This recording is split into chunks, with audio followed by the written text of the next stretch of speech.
Hello all.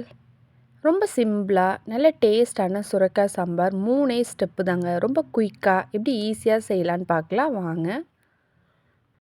இந்த சுரக்காய் சாம்பார் செய்கிறதுக்கு ஒரு சுரக்காய் எடுத்துட்டு, அதில் ஹாஃப் போர்ஷன் எடுத்துருக்கேங்க. அந்த பாதியை நல்லா வாஷ் பண்ணிவிட்டு, அது மேலே உள்ள தோலெல்லாம் சீவிட்டு, நடுவில் உள்ள அந்த விதை பகுதியையும் நீக்கிட்டு, நல்லா க்ளீன் பண்ணி எடுத்துக்கலாங்க. இந்த சுரைக்காயை குட்டி குட்டி பீசஸாக நம்ம கட் பண்ணி எடுத்துக்கலாம். இந்த அளவுக்கு நம்ம சின்னமாக வெட்டி எடுக்கும்போது வேவுறது பார்த்திங்கன்னா சீக்கிரமே வெந்துருங்க. இப்போ நம்ம கட் பண்ணி வச்சுருக்க சுரக்காய் 1 கப் அளவு இருக்குங்க. இதை குக்கரில் சேர்த்துக்கலாம். இவங்க கூட 1/4 கப் அளவுக்கு நல்லா கழுவுன பாசிப்பருப்பு சேர்த்துக்கலாங்க. ஒரு பெரிய வெங்காயத்தை இது மாதிரி நீளவாக்கில் அரிஞ்சு சேர்த்துக்கோங்க. இவங்க கூட ஒரு 5-6 பல்லு பூண்டும் சேர்த்துக்கலாங்க. 3 பச்சை மிளகாயை கீறிட்டு சேர்த்துக்கலாம். ஒரு மீடியம் சைஸ் தக்காளியையும் கட் பண்ணிவிட்டு சேர்த்துக்கலாங்க.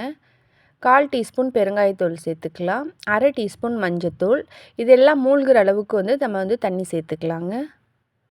இவங்க கூட 1 டீஸ்பூன் அளவுக்கு கல்லுப்பு சேர்த்து எல்லாத்தையும் நல்லா மிக்ஸ் பண்ணி விட்டுட்டு குக்கரை க்ளோஸ் பண்ணி ஒரு 3 விசில் வச்சு எடுத்துக்கலாங்க. 3 விசில் வைக்கும் போதே பருப்பு அந்த சுரைக்காய் எல்லாமே நல்லா வெந்து வந்துடும்.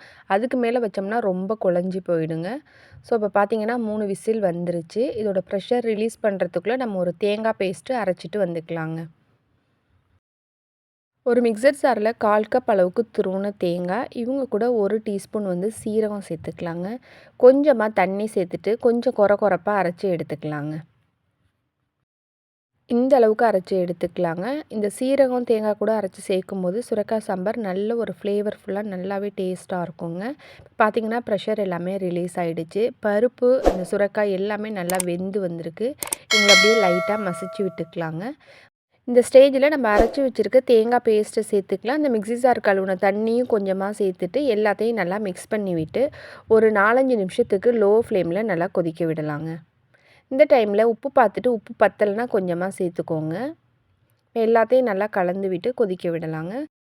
விசில் எதுவும் வைக்காமல் குக்கர் மூடியை சும்மா மேலே வச்சு கொஞ்சம் நேரத்துக்கு நம்ம கொதிக்க விடலாம். இப்போ பார்த்திங்கன்னா நல்லாவே கொதித்து வந்துருச்சு. இந்த ஸ்டேஜில் நறுக்கின கொத்தமல்லி தலைகளை கொஞ்சம் தூவி எல்லாத்தையும் நல்லா கலந்து விட்டுட்டு ஃப்ளேமை ஆஃப் பண்ணிடலாங்க. இப்போ இதுக்கு ஒரு தாளிப்பு நம்ம ரெடி பண்ணிக்கலாம். ஒரு பேன் நல்லா ஹீட்டான பிறகு 2 டீஸ்பூன் அளவு எண்ணெய் சேர்த்துக்கலாங்க. எண்ணெய் நல்லா சூடான பிறகு லோ ஃப்ளேமில் வச்சுட்டு 1 டீஸ்பூன் கடுகு, 1/2 டீஸ்பூன் உளுத்தம்பருப்பு, 1/2 டீஸ்பூன் சீரகம், 3 வரமிளகாய், 1/4 டீஸ்பூன் அளவுக்கு பெருங்காயத்தூள், ஃப்ளேமை ஆஃப் பண்ணிவிட்டு 1 டீஸ்பூன் அளவுக்கு சாம்பார் தூள் சேர்த்துட்டு இவங்க கூட கொஞ்சமாக கருவேப்பிலை சேர்த்து எல்லாத்தையும் நல்லா வதக்கிட்டு நம்ம ரெடி பண்ணி வச்சுருக்க அந்த சுரக்காய் சாம்பாரில் சேர்த்து நல்லா மிக்ஸ் பண்ணி விட்டுக்கலாங்க.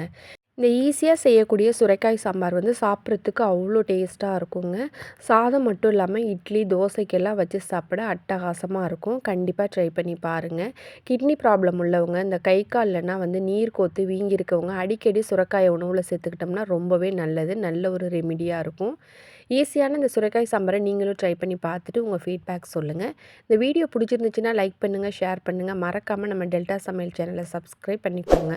கூட உள்ள அந்த பெல் ஐக்கானையும் கிளிக் பண்ணிக்கோங்க. தேங்க்யூ ஃபார் வாட்சிங்.